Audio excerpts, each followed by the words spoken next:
నరేంద్ర మోడీ గారిని వీళ్ళిద్దరు పోయి కలిసి వైభవ్ రామేశ్వరరావు చిరంజీవి స్వామి కలిసిన తర్వాత ఈ విలీన ప్రతిపాదన మాట్లాడిన తర్వాత చిరంజీవి స్వామి మళ్ళీ అమెరికాకి వెళ్ళిపోయాడు. అక్కడి నుంచి అక్కడే అమెరికాకి వెళ్ళిపోయాడు. అయితే ఈ పరిణామాలన్నీ చకచక జరుగుతా ఉన్నాయి. ఈ పరిణామాలన్నీ చకచక జరుగుతా ఉన్నాయి. సీఎం రమేష్ ఏదైతే చెప్పిండో దేనికైనా రెడీ అని చెప్పి కేటీఆర్ నా ఇంటికి వచ్చిందని చెప్పింది, అది అప్పటి నుంచి స్టార్ట్ అయింది ఇదంతా.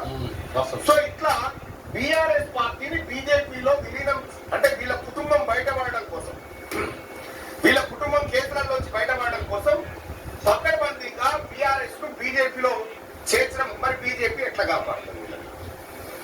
బీజేపీ వీళ్ళని ఎట్లా కాపాడుతుంది? బీజేపీ దగ్గర ఉన్నటువంటి అస్త్రాలు బీజేపీ బీఆర్ఎస్ ను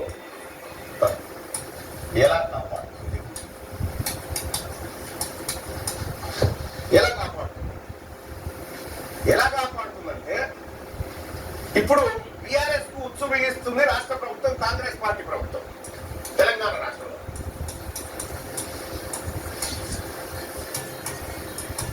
ఉచ్చు బిగించింది కాంగ్రెస్ పార్టీ ప్రభుత్వం.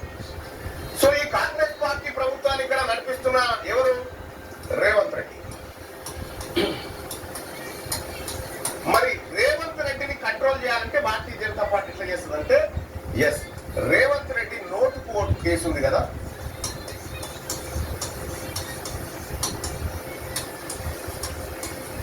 రేవంత్ రెడ్డి నోటుకు ఓటు కేసులో బీజేపీ టైట్ చేసుకొస్తుంది. బీజేపీ టైట్ చేసుకొస్తే బీఆర్ఎస్ ను దాన్ని ఇచ్చిపెడతావా నిన్న వస్తాను. ఇగో ఈ కార్యక్రమం ఇప్పుడు జరుగుతా ఉంది. బీఆర్ఎస్ పార్టీ బీజేపీలో విలీనం తప్ప ఇంకొక యాక్షన్ కేసీఆర్ ముందు లేదు. మరి తెలంగాణ ఆత్మగౌరవం ఇవన్నీ లేదు. వాళ్ళ కుటుంబం రక్షణ కోసం ఆ పార్టీని విలీనం చేస్తా ఉన్నారు. ఇక అందులో పోయిన తర్వాత ఇప్పుడు రామచంద్రరావు గారు ఉన్నారు. సరే రామచంద్రరావు గారు మంచి మనిషి. రామచంద్రరావు గారు ఆయన నిబద్ధత గల భారతీయ జనతా పార్టీ నాయకుడు, నోట్ ఆ విషయం.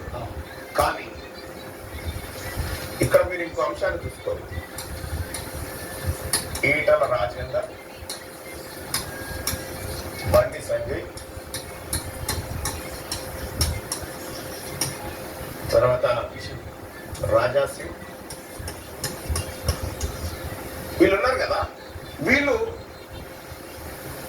అధ్యక్ష పదవి కోసం పోటీ పడ్డటువంటి వీళ్ళని పెట్టలేదు. ఎందుకు పెట్టలేదంటే బీఆర్ఎస్ పార్టీలో విలీనం తర్వాత కేటీఆర్ ను బీజేపీలో యాక్టివ్ చేయడం కోసం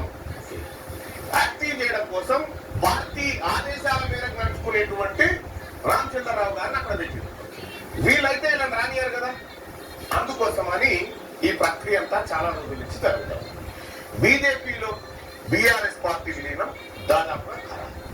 సో ఇక్కడ నోటుకోట్ కేసు రేవంత్ రెడ్డి గారిని ఒత్తిడి తీసుకొచ్చి వాళ్ళని వినిపించే ప్రయత్నం తప్ప ఇంకోటి ఏ మార్గం కనిపిస్తలేదు.